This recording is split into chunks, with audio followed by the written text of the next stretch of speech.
आयुर्बलं शृणुस्वाद्य त्रिदेवानां विशेषतः संदेहोऽत्र न कर्तव्यो ब्रह्म विष्णु हरात्मनाम्। महेश्वर ने भगवान विष्णु से कहना प्रारंभ किया और कहा कि अब तीनों देवताओं के, ब्रह्मा विष्णु महेश रूपधारी जो तीनों देवता हैं, उनके आयु बल को विशेष रूप से श्रवण कीजिए। विशेषतः त्रिदेवानाम आयुर्बलम शृणुस्व, आयु बल को सुनिए। संदेहो तृण कर्तव्यो, इसमें संदेह नहीं करना। क्या संदेह नहीं करना? ये तीनों के तीनों यद्यपि एक हैं, फिर भी कार्य भेद है, अतः उनके थोड़ा थोड़ा भेद है, अन्यथा शरीरांतर ग्रहण करना निरर्थक होगा। तो यद्यपि एक हैं तत्वतः, लेकिन कार्यतः और बाह्य जागतिक व्यवहार की दृष्टि से दोनों में, तीनों में थोड़ा सा अंतर है, उसको श्रवण करो। चतुर्युग सहस्राणि ब्रह्मणो दिनमुच्यते रात्रिश्च तावती तस्य मानमे तत्क्रमेण। 1000 चतुर्युगी का अर्थात सतयुग त्रेता द्वापर कलयुग, सतयुग त्रेता द्वापर कलयुग, इस क्रम से ये चारों चौकड़ी बारी बारी से जब 1000 बार बीत जाएं, तब ब्रह्मा जी का एक दिन माना जाता है और इतनी ही बड़ी उसकी रात्रि है। तावती रात्रि मानम एतत् क्रमेण, और इस मान से अब सुनो। तेषाम 63 दिनैर्मासो, ये ब्रह्मा जी का दिन, तो दिन बीतेगा, रात्रि बीतेगी, और इस प्रकार से दिन रात के बीतने पर सप्ताह बीतेगा, पक्ष बीतेगा, मास बीतेगा। तेषाम 63 दिनैर्मासो द्वादशैस्तैश्च वत्सरः, इस प्रकार के 30 दिनों का एक मास और 12 मासों का एक वर्ष होता है।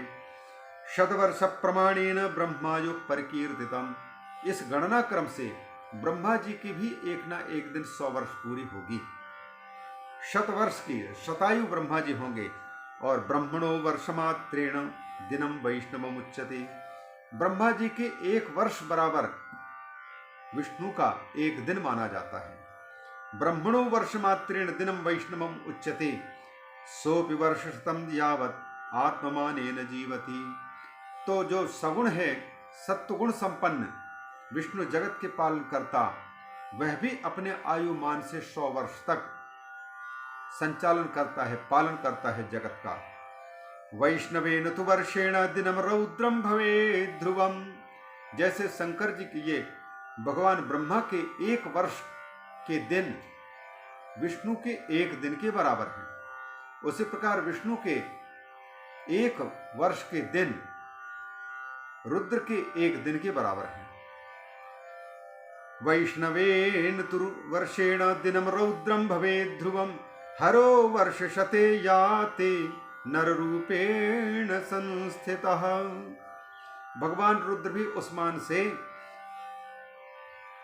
अपना कार्य करते हुए नर रूप से 100 वर्ष तक रहते हैं, अर्थात सभी क्रमशः अपने अपने आयुमान के अनुसार 100 वर्ष तक, 100 वर्ष तक रुद्र, 100 वर्ष तक ब्रह्मा, 100 वर्ष तक विष्णु और 100 वर्ष तक ये रुद्र, ये कार्यरत हैं। उत्तरोत्तर इनके कार्यकाल अधिक है, जीवन काल अधिक है। यावदुच्छ्वसितं वक्त्रे सदाशिव समुद्भवम् पश्चात् शक्तिं समभ्येति यावन्निश्वसितं भवेत्, तदनंतर शिव के मुख से एक श्वास निकलता है। अब देखिए, रुद्र के 100 वर्ष बीत चुके होते हैं, तब शिव के एक श्वास के चलने का टाइम माना जाता है, एक श्वास का समय है वो। वक्त्रे सदा शिव समुद्भवम उच्छ्वसितम पश्चात शक्तिम समभ्येति, और जब वह निकलता है तब तक निकलता रहता, तब तक के लिए वो शक्ति को प्राप्त करके पुनः जब निश्वास लेते हैं भगवान, उच्छ्वास के बाद निश्वास लेते हैं शिव, तब तक ब्रह्मा विष्णु शिव गंधर्व नाग और राक्षस आदि सबके सब देहधारी, इन सब के निश्वास और उच्छ्वास को बाहर और भीतर ले जाने के लिए इनके क्रम संख्या कितनी हो जाती है? कहते हैं दिन रात मिलाकर के 21,000 का 100 गुना, उसी प्रकार 600 का 100 गुना, अर्थात 21,000 का 600, 21,000 का 100 गुना और 600 का 100 गुना 21,06,000 कही गई है। तो इतने बार इनका ब्रह्मा विष्णु महेश आदि के श्वास प्रश्वास का ले जाना माना जाता है, अर्थात कई गुना ब्रह्मा, कई गुना विष्णु, कई गुना रुद्र ये बीत चुके होते हैं भगवान महाशिव सदाशिव के एक श्वास में। निश्वासोच्छ्वसितानां च सर्वेषाम् एव देहिनां ब्रह्म विष्णु हराणां च गंधर्वो रक्षसाम् 21,000 शतैः षड्भिः शतानि च अहोरात्राणि चोक्तानि प्रमाणम सुरसत्तमौ। ये प्रमाण कहा गया है। षड्भिरुच्छ्वास निश्वासैः फलमेकं प्रकीर्तितम्।